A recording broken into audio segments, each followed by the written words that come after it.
السلام علیکم دوستوں، امید ہے آپ خیریت سے ہوں گے۔ آج ہم ایک بہت ہی اہم موضوع پر بات کرنے جا رہے ہیں، جو کہ ہے کہ کیا فرق ہے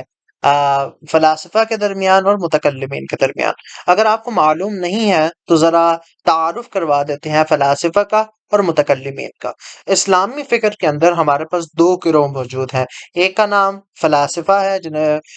فلاسفہ بھی کہا جاتا ہے، جنہیں فلسفی ایک واحد سے فلسفی کہا جاتا ہے۔ انگریزی کے اندر Islamic philosophers, Islamic neo Platonist philosophers, نو افلاطونی فلاسفہ، اور ان کے اندر ظاہر سی بات ہے ہمارے پاس صوفیہ بھی موجود ہیں، جس میں شیخ الاکبر ابن عربی اور ان کے بھی ماننے والے، یہ بھی ہمارے فلاسفہ سے قریب قریب ہی عقائد رکھتے تھے۔ دوسری طرف ہمارے پاس متکلمین ہیں۔ متکلمین کے اندر ہمارے پاس اشخاص آ جاتے ہیں، جیسے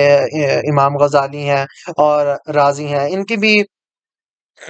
دین کے لیے بے شک خدمات ہیں۔ لیکن اب جو فلاسفہ ہیں اور جو متکلمین ہیں، ان کے درمیان ایک اختلاف موجود ہے، ایک علمی اختلاف موجود ہے، اور اس میں ایک طرف سے ہمیں نظر آتا ہے کہ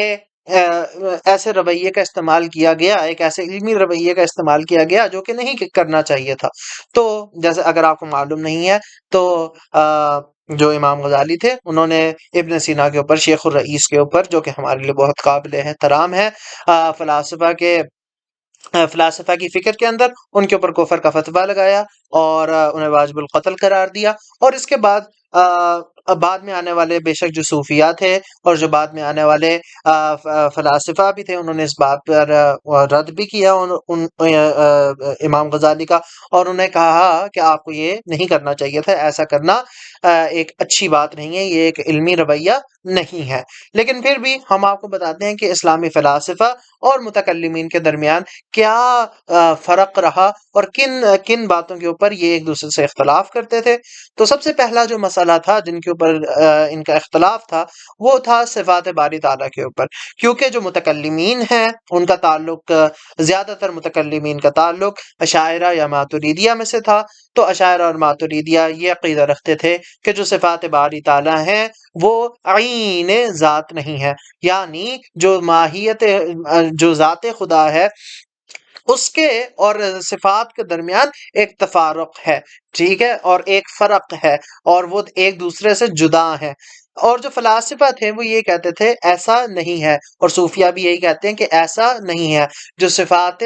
باری تعالیٰ ہیں اور جو ذات باری تعالیٰ ہے وہ ایک دوسرے کے عین ہیں۔ اسی کو صفات عین ذاتی بھی کہا جاتا ہے۔ اور شیعہ کتب کے اندر تو، شیعہ حدیث کے اندر تو یہ بات صاف موجود ہے، صفات ہو عین ذاتی امام سے نقل کی گئی ہے، اور سنی کتب کے اندر یہ بات موجود نہیں ہے۔ لیکن پھر بھی جو صوفیہ ہیں انہوں نے اس قول کو اکثر نقل کیا ہے اور بالکل صحیح کہا ہے کہ صفات ہو عین ذاتی، جو خدا تعالیٰ کی صفات ہیں وہ اس کی ذات سے جدا نہیں ہیں بلکہ اس کی ذات کے عین ہیں۔ دوسرا جو مسئلہ تھا، دوسری جو بات تھی جس میں جو فرق پیدا ہوا فلاسفہ اور متکلمین کے درمیان، وہ اس بات پہ تھا کہ آیا یہ جو مادی دنیا ہے یہ ازلی ہے یا نہیں ہے۔ یہاں پہ ازل سے مراد کیا ہے، یہ کہ آیا یہ مادی دنیا ہمیشہ سے ہے یا نہیں ہے۔ جو فلاسفہ تھے وہ یہ کہتے تھے کہ مادی دنیا، کیونکہ خدا ہمیشہ سے خالق ہے تو تخلیق بھی ہمیشہ سے موجود ہے، کیونکہ خدا ہمیشہ سے خالق ہے تو اس کی جو مخلوق ہے وہ بھی ہمیشہ سے موجود ہے۔ اور مخلوق ہونے کے لیے یہ ہونا ضروری نہیں ہے کہ آپ حادث زمانی ہو، مطلب آپ کبھی ایسا وقت ہو کہ آپ کا وجود نہ ہو۔ جو فلاسفہ تھے وہ یہ کہتے تھے کائنات جو ہے وہ قدیم زمانی ہے، وہ قدیم ہے، اور پھر بھی لیکن اپنے وجود کے لیے خدا پر منحصر ہے، خدا سے اپنا وجود لیتی ہے، ہر وقت اپنا وجود خدا سے لے رہی ہے، لیکن قدیم زمانی ہے۔ جو متکلمین تھے وہ یہ کہتے تھے کہ جو کائنات ہے وہ قدیم زمانی نہیں ہے، وہ حادث زمانی ہے،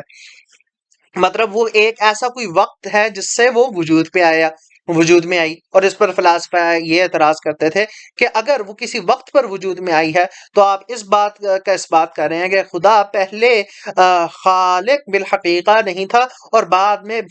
پہلے وہ صرف خالق بالقوہ تھا اور بعد میں وہ خالق بالفعل ہوا۔ اس سے یہ لازم آ جائے گا کہ خدا کے اندر بالقوہ جہات موجود ہیں، جس کی وجہ سے خدا کے اندر آپ نے قوت کا اس بات کر دیا جو کہ ایک واجب الوجود کے لیے محال ہے، کیونکہ جو واجب الوجود ہوتا ہے اس کے اندر قوت کی جہات موجود ہوتی نہیں ہے، کیونکہ وہ حقیقت محض ہے، وہ حق محض ہے، وہ وجود محض ہے، وہ فعلیت محض ہے، اسی لیے اس کے اندر جو بالقوہ جہات ہیں ان کا اس بات کرنا ناممکن ہے۔ دوسری جو بات تھی جس کے اوپر امام غزالی نے فلاسفہ کی تکفیر کی، وہ بات یہ تھی کہ معاد جسمانی کا مسئلہ، وہ امام غزالی نے یہ کہا کہ جو فلاسفہ ہیں وہ معاد جسمانی کا انکار کرتے ہیں۔ اس پر بھی تفصیلاً بات کی جا سکتی ہے، یہ نہایت اہم موضوع ہے۔ اور جو تیسری بات تھی جو کہ جس میں بعد میں طویل گفتگو چلی، فلاسفہ کے اپنے اندر بھی اشراقیون اور صدریون کے درمیان بھی یہ گفتگو چلی، وہ یہ تھی کہ آیا خدا کو جزیات کا علم ہے یا نہیں ہے، کیونکہ شیخ الرئیس یہ کہتے ہیں کہ جو خدا ہے اسے جزیات کا علم اور جزیات کے اپنے اندر سے نہیں ہے، مطلب بتوسط جزیات خدا کو جزیات کا علم نہیں ہے، خدا کو جزیات کا علم ہے بتوسط کلیات۔ یہ جو عقیدہ ہے یہ شیخ الرئیس ابن سینا رکھتے ہیں، کیونکہ وہ یہ کہتے ہیں کہ اگر وہ جزیات کو جزیات کے توسط سے جانے گا تو جزیات کو جزیات کے توسط سے جاننا تو ایسے ہے جیسے آپ اس کے اوپر انحصار کر رہے ہو ان چیزوں کے اوپر ان کو جاننے کے لیے، اور یہ علم محض کی نفی ہے۔ اس بات کو بے شک امام غزالی، اگر آپ ان کی تحافت الفلاسفہ پڑھیں، اس میں وہ اس بات کو بالکل شیخ کے موقف کو صحیح طریقے سے نہیں سمجھ پائے، اور جسے ہم انگریزی کے اندر کہتے ہیں کہ اسٹرا مین کیا، غلط طریقے سے ان کے موقف کو پیش کیا، جس کے بعد آ کے ابن رشد نے بھی ان کی تصحیح کرنے کی کوشش کی، اور علامہ اشتیانی نے بھی ایک کتاب لکھی ہے جس کا نام ہے نقدی پر تحافت غزالی، اس کے اوپر بھی انہوں نے یہ بات واضح کی ہے کہ کیسے امام غزالی ان موضوعات کو جو ابن سینا اصل میں کہنا چاہ رہے تھے اس کو نہیں سمجھ سکے، اور اس وجہ سے انہوں نے ابن سینا کے اوپر اور فارابی کو بھی واجب القتل کہا۔ ظاہر سی بات ہے وہ پہلے ہی دونوں وفات پا چکے تھے، لیکن ان کے ماننے والوں کو واجب القتل کہا اور ان کو کفار کہا۔ لیکن بعد میں جو آنے والے صوفیاں ہیں انہوں نے بھی اس بات کی تردید کی، انہوں نے یہ بات نہیں مانی، جیسے مولانا جامی ہیں، وہ صاف صاف لکھتے ہیں، شیخ الرئیس ابن سینا اور داؤد القیصری ہیں، وہ بھی لکھتے ہیں صاف صاف شیخ الرئیس ابن سینا، بلکہ ان کی کتب کے اندر تو کچھ ایسا بھی سمجھنے میں آتا ہے کہ ہو سکتا ہے کہ غزالی نے بھی امام غزالی نے خود بھی بعد میں توبہ کر لی اس بات سے، واللہ اعلم۔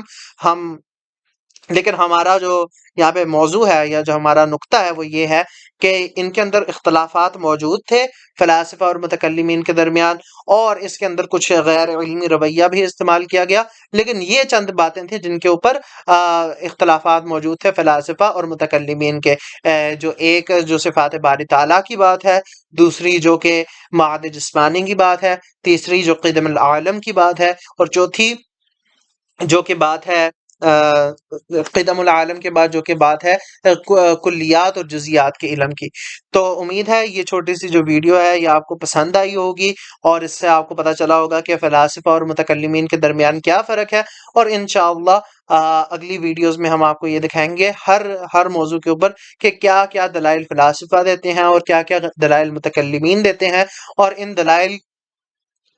دینے میں کس کے جو دلائل ہیں وہ زیادہ مضبوط ہیں، زیادہ بہتر ہیں، زیادہ قوی ہیں اور زیادہ معقول بات کرتے ہیں۔ انشاءاللہ اگر آپ اس چینل کو سبسکرائب کر لیں اور ویڈیو کو شیئر کریں تو آپ مستقبل کے اندر بھی استفادہ کر سکیں گے۔ وما علینا الا البلاغ المبین۔